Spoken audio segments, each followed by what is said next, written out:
जय हिंद प्यारे साथियों, कैसे हो आप सब। बिल्कुल मस्त होंगे।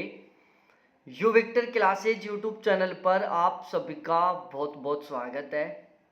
यदि आप पीएचडी में एडमिशन लेने की सोच रहे हो, आपने नेट पास कर लिया या आपने जेआरएफ क्वालिफाई कर लिया और अब आप यूनिवर्सिटी ढूंढने में लगे हुए हो पीएचडी में एडमिशन लेने के लिए, तो ये वीडियो आपके लिए बहुत महत्वपूर्ण होने वाला है और इस वीडियो को आपको बिल्कुल लास्ट तक देखना है, क्योंकि आज इस वीडियो में मैं डिटेल से डिस्कस करने वाला हूँ 8 ऐसी फर्जी विश्वविद्यालयों के बारे में जिनको यूजीसी ने फर्जी विश्वविद्यालय घोषित कर दिया, उसके बावजूद वो पीएचडी करवा रहे हैं और बच्चों का कैरियर बर्बाद करने में लगे हुए हैं। बच्चों को अलग अलग तरीके से वो बहला फुसला कर वहाँ पर एडमिशन दिलाते हैं और उसके बाद में वो उनको एक तरीके से फंसा लेते हैं।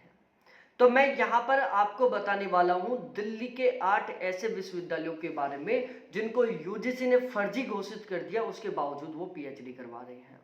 ठीक है, और ऐसा सीन केवल दिल्ली में नहीं हो रहा, ऑलमोस्ट हर एक स्टेट में ऐसी यूनिवर्सिटियां हैं जिनको यूजीसी ने अगले कुछ टाइम पीरियड के लिए बंद कर दिया, फर्जी घोषित कर दिया, उसके बावजूद वो पीएचडी करवा रहे हैं, उसके बावजूद वो अलग अलग तरीके से एडमिशन ले रहे हैं।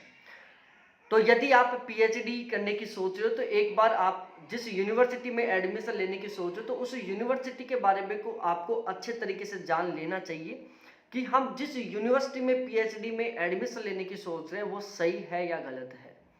और इसमें ऐसा नहीं कि केवल प्राइवेट यूनिवर्सिटी ही इन्वॉल्व है, बहुत सारी ऐसी गवर्नमेंट यूनिवर्सिटी भी हैं जहां पर पीएचडी में एडमिशन लेने के बाद बच्चे का कैरियर बनने की बजाय बिगड़ जाता है। मैं राजस्थान की कम से कम 3-4 ऐसी यूनिवर्सिटी के एग्जाम्पल दे सकता हूं जो गवर्नमेंट यूनिवर्सिटी है और जहां पर पीएचडी में एडमिशन लेने के बाद बच्चों का कैरियर बर्बाद हो गया। जैसे अलवर की मत्स्य यूनिवर्सिटी हो गई, एक भरतपुर की यूनिवर्सिटी हो गई। ठीक है, तो यदि आप कहीं पर भी किसी भी तरीके से पीएचडी में एडमिशन लेने की सोचो तो एक बार आप उस यूनिवर्सिटी को अच्छे तरीके से खंगालो, उस यूनिवर्सिटी के अच्छे तरीके से जड़ तक पहुंचो कि इस यूनिवर्सिटी में आगे हमारा कैरियर बनने के बजाय बर्बाद तो ना होगा। तो एक बार हम इसके बारे में चर्चा कर लेते हैं, फिर मैं आपको बताऊंगा कि आप किस तरीके से पता चलाएं कि हम जिस यूनिवर्सिटी में एडमिशन लेने की सोच रहे हैं वो बिल्कुल सही है या फिर खराब है। आप यदि पीएचडी करना चाहते हो तो एक बार इस चैनल को सब्सक्राइब कर लो, क्योंकि इस चैनल के माध्यम से मैं आपको हर एक यूनिवर्सिटी के बारे में अपडेट देता रहूंगा कि कब कौन सी यूनिवर्सिटी से एडमिशन के लिए नोटिफिकेशन निकल रहा है। साथ ही साथ इस तरीके से मैं आपको जो पीएचडी में धांधली चल रही है उससे बचाने की भी कोशिश करूंगा। यूजीसी से दिल्ली के 8 विश्वविद्यालय फर्जी घोषित, फिर भी ले रहे हैं विद्यार्थियों का दाखिला। अब यहाँ पर जो वो 8 यूनिवर्सिटी हैं, सबसे पहले हम उनका नाम जान लेते हैं। पहली यूनिवर्सिटी है all India institute of public and physical health sciences. दूसरी है दरियागंज की कॉमर्शियल यूनिवर्सिटी लिमिटेड। तीसरी है यूनाइटेड नेशंस यूनिवर्सिटी। चौथी है वोकेशनल यूनिवर्सिटी।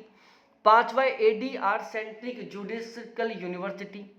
पांचवी है भारतीय विज्ञान और इंजीनियरिंग संस्थान।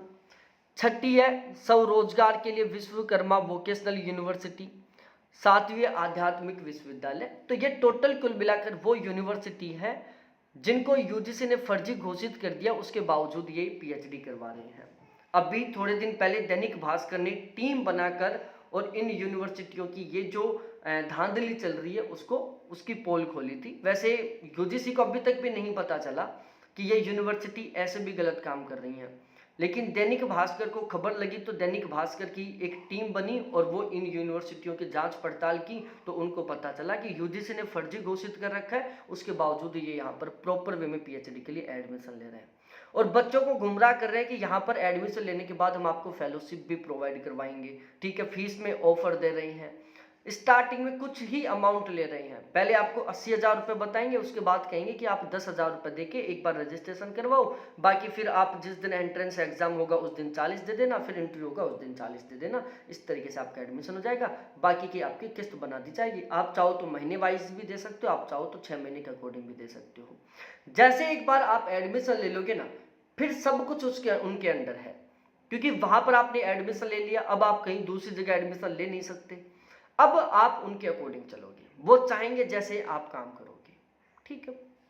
अब सबसे बड़ी प्रॉब्लम ये है कि हमें पता कैसे चले कि हम जिस यूनिवर्सिटी में एडमिशन लेने की सोच रहे हैं वो सही है या गलत है। और मैंने स्टार्टिंग में भी बोल दिया था, बहुत सारी ऐसी गवर्नमेंट यूनिवर्सिटी भी है जहां पर एडमिशन लेने के बाद कैरियर बनने की बजाय बिगड़ गया है, जहां जो कैंडिडेट वहां पर एक सुनहरे भविष्य के लिए एडमिशन लिए थे आज वो डिप्रेशन में है। 6-6, 7-7 साल हो गई, अभी तक उनको पीएचडी की डिग्री नहीं मिली। 3-3, 4-4 साल हो गए, उनका कोर्स वर्क नहीं हुआ। इतना गंदा सिस्टम चल रहा है। तो देखो, कौन सी यूनिवर्सिटी सही है, कौन सी यूनिवर्सिटी खराब है, इसको जानने के दो तरीके हैं। पहला तरीका, आप खुद इन्वेस्टिगेशन करो। आप जिस यूनिवर्सिटी में एडमिशन लेने की सोच रहे हो, आप उस यूनिवर्सिटी में जाओ, वहां के जो स्टूडेंट है उनसे बात करो। एक से नहीं, दो से नहीं, आप बहुत सारे कैंडिडेटों से बात करो। कोशिश करो आप अपने सीनियर से बात करने की, मतलब जैसे आप आज एडमिशन लेना चाह रहे हो, कोई कैंडिडेट 3 साल पहले एडमिशन लिया था, कोई 2 साल पहले एडमिशन लिया था, कोई पिछले साल ही एडमिशन लिया था। इससे हर एक कैंडिडेट से, मतलब हर एक साल के एक कैंडिडेट से आप डिस्कस करो। आप ये जानने की कोशिश करो कि यहाँ पर सारा का सारा काम बिल्कुल सिस्टमेटिक तरीके से होता है कि नहीं होता है, यहाँ पर यूजीसी के द्वारा फेलोशिप मिलती है कि नहीं मिलती। भाई जो यूनिवर्सिटी फेलोशिप प्रोवाइड करवा रही है वो फिर आप एडमिशन ले लो, उसमें कहीं कोई दिक्कत नहीं है। जो यूनिवर्सिटी फेलोशिप नहीं प्रोवाइड करवा रही वहां पर गड़बड़ है। तो जो यूनिवर्सिटी फेलोशिप नहीं प्रोवाइड करवा रही उसमें आपको किसी भी हाल में एडमिशन नहीं लेना है। जो यूनिवर्सिटी फेलोशिप प्रोवाइड करवा रही है उसमें आप एडमिशन ले सकते हो, कहीं कोई दिक्कत नहीं है। और जो गवर्नमेंट यूनिवर्सिटी है उनकी भी अच्छे तरीके से जांच पड़ताल करो। आप डिपार्टमेंट में जाओ, अपने सीनियर से बात करो कि यहाँ पर जो सिस्टम है पीएचडी का वो एक बिल्कुल सिस्टमेटिक तरीके से फॉलो किया जाता है या नहीं किया जाता। क्योंकि मेरे खुद के जानकार है जो फंसे पड़े हैं। मत्स्य यूनिवर्सिटी में मेरे खुद के रिलेटिव हैं जो 3 साल से फंसे हुए हैं और उनका अभी तक कोर्स वर्क नहीं हुआ। 4-4 बार उनको टॉपिक मिल गया पीएचडी का, टॉपिक के ऊपर काम करते हैं, फिर पता चलता है गाइड चेंज, फिर टॉपिक चेंज, फिर गाइड चेंज, फिर टॉपिक चेंज, फिर गाइड चेंज, फिर टॉपिक चेंज। और जब गाइड चेंज होता है, टॉपिक चेंज होता है, तो उस टॉपिक के ऊपर पहले सपोज दैट आपने 2 महीने काम कर लिया, फिर टॉपिक चेंज हो गया, फिर दूसरा टॉपिक मिला, फिर 2 महीने काम करो नए सिरे से, फिर 2 महीने काम करो। तो मेंटली डिप्रेशन भी, लेट भी हो रहे हो और डर भी, और एक्स्ट्रा वर्क हो रहा है जो अलग, एक्स्ट्रा खर्चा हो रहा है जो अलग। तो एक बार जिस भी यूनिवर्सिटी में एडमिशन लेने की सोचो आप उसकी अच्छे तरीके से जांच पड़ताल करो। अब आप खुद नहीं कर सकते तो हमने एक पीएचडी में एडमिशन के लिए कोर्स लॉन्च कर रखा है, आप उस कोर्स से जुड़ सकते हो। आप यदि उस कोर्स से जुड़ जाओगे तो मैं आपको हर एक यूनिवर्सिटी के बारे में अच्छे तरीके से बताऊंगा। आप जिस यूनिवर्सिटी के बारे में जानना चाहोगे उस यूनिवर्सिटी के बारे में बताऊंगा। आप जिस दिन इस कोर्स में एडमिशन लोगे तब से लेकर जिस दिन आप थीसिस सबमिट करोगे तब तक मैं आपकी हर एक तरीके से हेल्प करूंगा।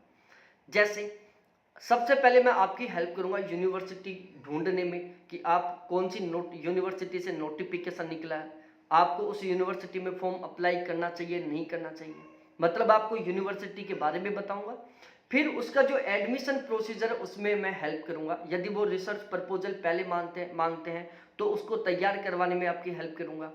हमें कौन से टॉपिक पर पीएचडी करनी चाहिए उसमें मैं हेल्प करूंगा कि आपको कौन सा टॉपिक सेलेक्ट करना चाहिए ताकि बाद में आपको पछताना ना पड़े। मैंने बहुत सारे कैंडिडेट देखे हैं, स्टार्टिंग में किसी के बहकावे में आकर किसी के कहने पर किसी ऐसे टॉपिक से एडमिशन ले लेते हैं पीएचडी में, बाद में वो पछताते हैं कि यार किस टॉपिक पर हम काम कर रहे हैं, इसके बजाय तो हम दूसरे टॉपिक पर ही कर लेते हैं। तो ये बाद में फिर उनको लाइफ टाइम पछतावा होता है। तो मैं जो टॉपिक का डिसीजन है कि हम कौन से टॉपिक पर पीएचडी करें उसमें मैं आपकी हेल्प करूंगा। फिर आपका जो रिटन एग्जाम होगा तो उसमें मैं आपकी हेल्प करूंगा, इंटरव्यू होगा तो उसमें मैं आपकी हेल्प करूंगा। जब आपका एडमिशन हो जाएगा तो आपको किस तरीके से डॉक्यूमेंट सबमिट करने चाहिए ताकि आपको पहले महीने से फेलोशिप मिल जाए। यदि आप जेआरएफ क्वालिफाई हो तो उसमें मैं हेल्प करूंगा। यदि आप जेआरएफ क्वालिफाई नहीं हो, ओनली आप नेट क्वालिफाई या ओनली पीएचडी के लिए क्वालिफाई हो, तो कौन कौन सी ऐसी स्कीम है जिनके द्वारा ओनली नेट क्वालिफाई और ओनली पीएचडी क्वालिफाई कैंडिडेटों को फेलोशिप मिलती है उनके बारे में बताऊंगा। ठीक है, कोर्स वर्क की प्रॉपर वे में अच्छे तरीके से गाइड करूंगा, वहां पर जितनी हेल्प हो सकती है मैं उतनी करूंगा। फिर जो कोर्स वर्क का एग्जाम होगा उसमें आपकी हेल्प करूंगा, असाइनमेंट मेकिंग में मैं आपकी हेल्प करूंगा, सिनॉप्सिस तैयार करवाने में, रिसर्च प्रपोजल तैयार करवाने में, डीआरसी में, आरडीसी में, ओवरऑल आपकी हर एक जगह बेस्ट टू बेस्ट तरीके से मैं हेल्प करूंगा इस कोर्स के माध्यम से। हमने इस कोर्स का जो चार्ज है वो केवल और केवल 700 रुपये रखा है।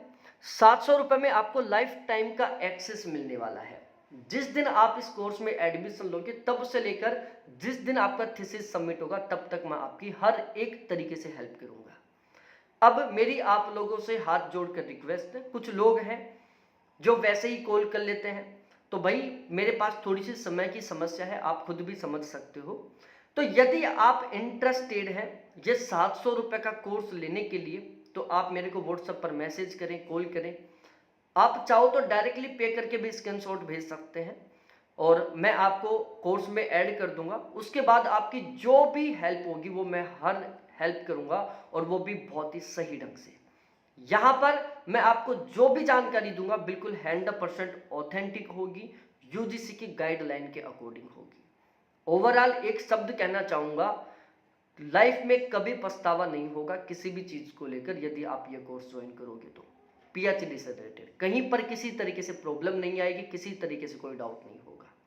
तो आप चाहते हो अपनी पीएचडी की जर्नी को बहुत आसान बनाना, बिल्कुल फ्रेश माइंड के साथ आप पीएचडी करना चाहते हो, एंजॉय के साथ आप पीएचडी करना चाहते हो, तो आप हमारे इस कोर्स के साथ जुड़ सकते हैं। बहुत बहुत धन्यवाद आपको देखने के लिए। थैंक्स बाय मेरे प्यारे साथियों।